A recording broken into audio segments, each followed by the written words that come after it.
Hello again, and here we are at the Hats of the 20th Century, Hats and More, and we're going to continue on. I always look back at what I've just said, and I forgot a couple of things. Just pointed out that fur piece that a woman would have worn around her shoulders is from this era, and that's a marvelous thing. And I maybe did or maybe didn't say this is a bride's bowl. It's not much of a one because somebody has painted it gold and it should have had a plate in it. But anyway, anything else here? Oh, I was going to say, I kind of said this quickly that someone would have worn this with the long opera gloves here that I have. Super long opera gloves. Well, she would have worn it dancing or whatever. It's a fascinator. And I believe the whole thing is quite old. But it showed signs of something else had been sewn on it that was removed. So this sequins that's here is newer sequins that I had added. So that is a fascinator. Women have worn fascinators for centuries. A little something to make them interesting.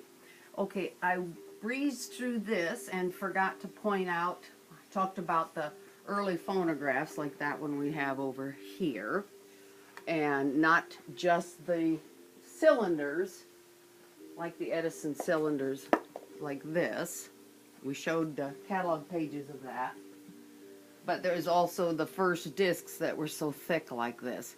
This is an Edison, and it's carrying me back to old Virginia. I have a couple of these big thick ones, and they were right there. What else did I forget to get said right? I said something about cameras being portable. Well, this is it, if you can focus in on that. From May 1901, Woman's Home Companion, a folding pocket camera. Now, can you imagine in 1901, if you could afford it, the ad continued, said $10 to $17. If you could afford it, you could have a take-along camera. And I keep forgetting to show John B. Stetson, the picture of him. And here in the, I don't know, but it would be somewhere in the early 1902, Stetson's hat being shown in the Sears catalog of 1902. He was our largest hat manufacturer in the late 1800s. Very well known. We all know Stetson. Okay, then I talked about the piano rolls in a stack right here. And I thought, you know, I could just as well take one off the stack and open it. This one was When You and I Were Young, Maggie, which is kind of meaningful to me because that was my grandma's name. And once in a while, Grandpa would take her by the shoulders and say that.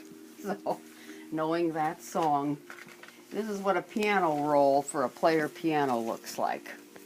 You hooked it into the front part of the camera, of the piano I mean, and pumped air through the system with your feet, and the piano would play by itself.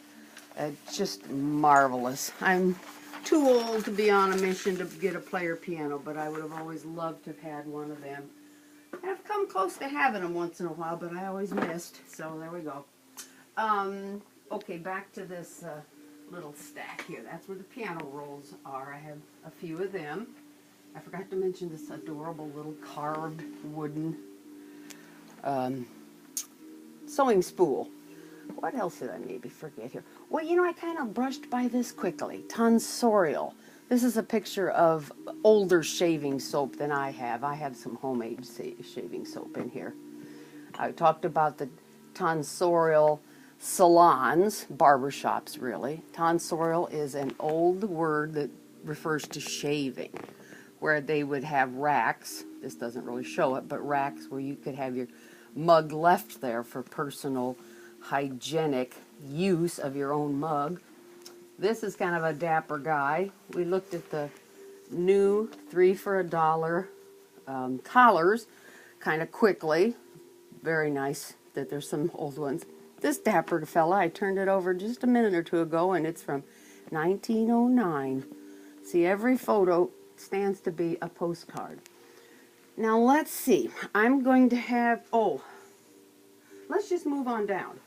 Because we were coming down here, no time to see all the photos I have and all the postcards and all of the little pamphlets. We talked about the little drawstring purses. This is a tatted one. Small, usually open work drawstring purses were called reticules. We talked about the new bustles, the new one that had never been used, and the old one.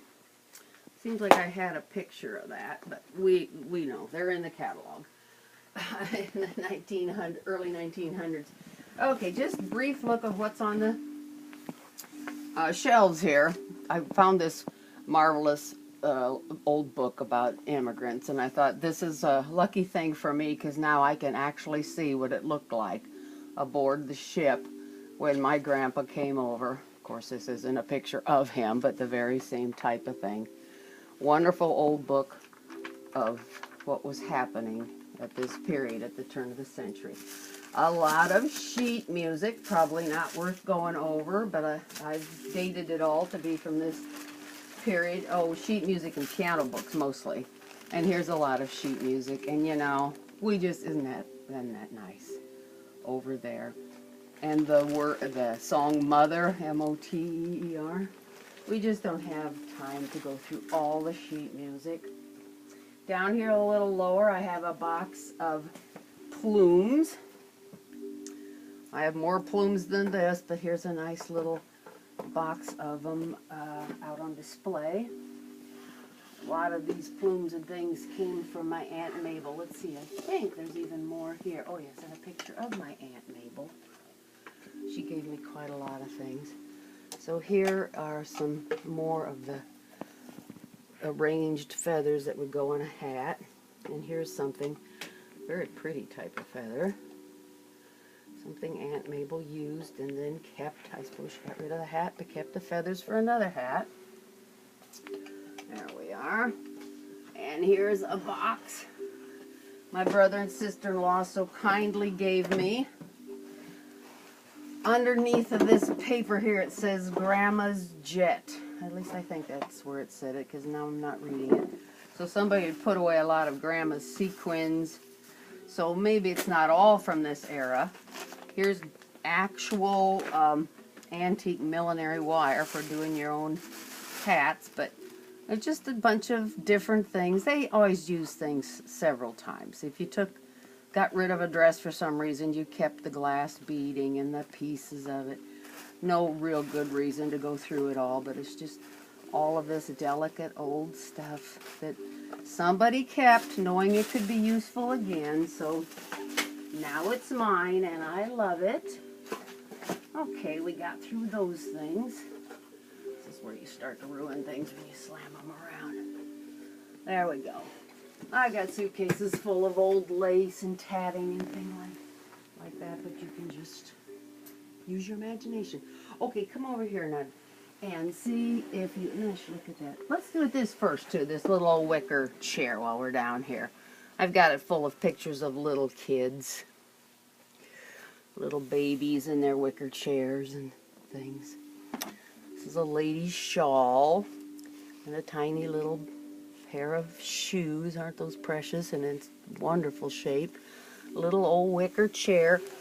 If we stand up, there's another little old wicker chair in the doorway of the bathroom. Just the thing that a person would have had in the old days. Now it would probably be a rubber chair, or plastic of some sort. Now, come up and over here just to see these things before I start messing them up, so you get a good view of them. Down in here we have things that are going to be harder to see. Okay, maybe I'll just reach down in here. Here we have a men's money clip, a silver, made in Germany money clip. It's not real money, of course. And here's a very unusual, who knows the age of these glasses. I think one of the bows might be missing. Maybe not, maybe not. An odd type of glass frame or case. Pretty worn out. Must have wanted to keep him on his face. Because you know that bow doesn't look like it'd hang onto your head very well, does it? Here's another one. That type of glass is called pince-nez, because Pince means pinch nose, and that's how you held them on. Probably would have had a chain here. These are sturdy enough they would have been for a man. In the catalog, all the pipes came in nice little leatherette cases like that, so I felt fortunate when I found one of those. Very reasonable. I talked about this cute picture back here. I wonder if the grease pen here, 50 cents is what it cost, and it looks like somebody named, who knows here, Olive. No, someone, Mabel, gave it to Olive. And what I liked was her animal scarf here with the little faces, because I knew I had an animal scarf with little faces. It's wrapped around and around here. One face and another face. Aren't they scary? We talked about the collar box. I kept calling cufflinks cuffs. So just so that you know I'm not that stupid, it's cufflinks. Anyway, I try to talk so fast because there's so much to see, and time goes by so fast. And these are studs, not cufflinks. These would be studs for used like buttons on your shirt. Here we have just braces, and those are for holding your pants up. A nice pair of braces that never got used. Here's some very inexpensive white braces, and another pair of men's braces for holding up his pants. Isn't that something, how they would hook onto buttons that are on his pants? Believe it or not, the pants were all equipped with buttons. Now, under here is one, but there's more on top. These are garters for holding up their stockings. This one has the hook missing, but here's the other one who still has its hook. Would come around, hook in there on your calf, you know, right under your knee, and then you'd hook a portion of your stocking, top of your sock up to that, so the men wouldn't have their socks falling down all day. Things weren't the way they are now. Now they're so stretchy and good, but back then maybe somebody knitted them, and they really didn't have a lot of holding power. They would stretch out quick. Here's a really fancy pair.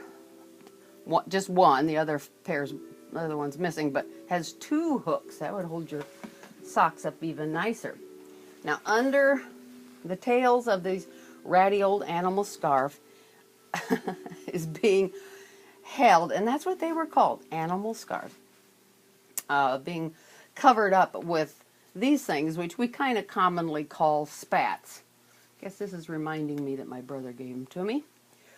They're also called overgaiters. I mean, more technically, they are overgaiters, aka spats, that men would put over their shoes. Down here, it's hardly worth looking, but I have an actual pair of old men's shoes from that ages ago era, so he could have dressed up his shoes with those overgaiters. There's the other one, just to prove I had the whole pair. There we go. All right, what else here we haven't talked about? You know, I forgot to mention on that puzzle over here is this puzzle that those pieces, those little tiny pieces with no picture to go by, were wood. They're made out of wood. Okay, so here's something I love. I love Teddy Roosevelt. Always have, always will. Found this wonderful little teddy bear, which is so old, it stands to be 100 years old. It's not a stiff or anything like that, but that fur looks kind of pretty when you see it. Here it hits the daylight here. So that's my oldest teddy bear, of course. Teddy Roosevelt was wonderful. He's the reason we have teddy bears. People probably Google that and know that, but I'll get to the story part. It has to do with when he was visiting, I should have read this ahead of time, but he was visiting some state. Oh my gosh. And the governor of the state wanted Teddy to get a bear, to get out. They were going hunting. He wanted to make sure Teddy would get a bear. So he tied one up for Teddy to shoot. And Teddy is much more of a sportsman than that. And he thought that was just outlandish and awful. This could be his guide or something. But, so he wouldn't shoot it. And that became, this is a stiff teddy bear. That became the cartoons and just the riot of the week at that time. And 1902 was when this was happening. And a toy maker thought, well, that was such a wonderful story. Would Teddy mind if they'd make some bears and call them teddy bears? And of course, Teddy didn't care a bit. So there we go. And now I have found the 100th anniversary. So this was produced in 2002, the 100th anniversary of Teddy Bears. No one cared enough to open this at all or do anything with it. Tells the story in there, of course. A mug, if you like that type of thing. So, of course, I find this in a thrift store for 99 cents. The story of Teddy and the teddy bears. All right, so let's see what we've got through here.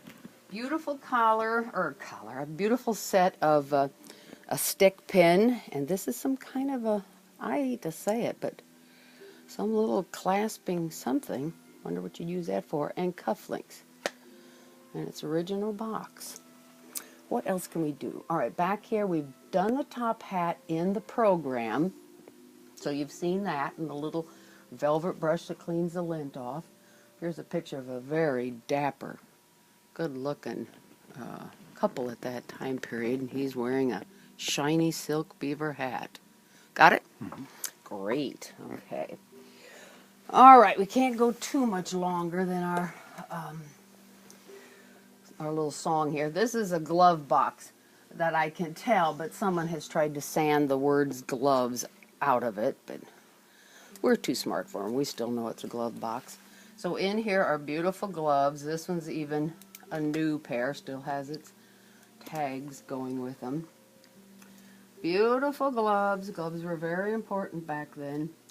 This is the Kaiser Company gloves. Several pair in there, but you know what? If you saw one, well, let's imagine we saw the others. Here's a piece of, that came out of that box of miscellaneous things. It's a good example to show you what the sequins looked like back then. They were very tiny. Can you see that at all? Mm-hmm. Okay, they were tiny, and they were called spangles. And so much of the time, you had a very fancy fan if it had spangles on them. You see the spangles on that one. I saw in the catalog that these cost between, I think it was 24 cents and $1. I think there were spangles on that one. Maybe not. No spangles on that one. Okay, and here's another one. The spangles are very obvious. They're smaller than what we have now in a few different shapes. So there's some old fans, which were pretty important back then. Make sure I'm not missing anything. I don't know much about hankies, so I really have just put hankies in here that I feel look like they'd be what I see in the catalogs. But who's to really say, you know? I don't know. Different old hankies. And a little porcelain doll. The hanky box is pyrograph, which means burning. Wood burning was quite a hobby back then. The lady on the front is the same one on the inside, so we're not missing anything if we don't get it shut. Back here we have Father John's medicine for coughs and colds. And my brother put me on to the fact that this is probably a reproduction. But I'm telling you, it was so beat up. I was sucked in. I think it was old, but whether it is or not, it's still an example of Father John's medicine. Gorgeous. 19. Okay, now he's telling me it's 19, so maybe we're going to have to stop here and start again. So thank you very much. We'll see you in the next one.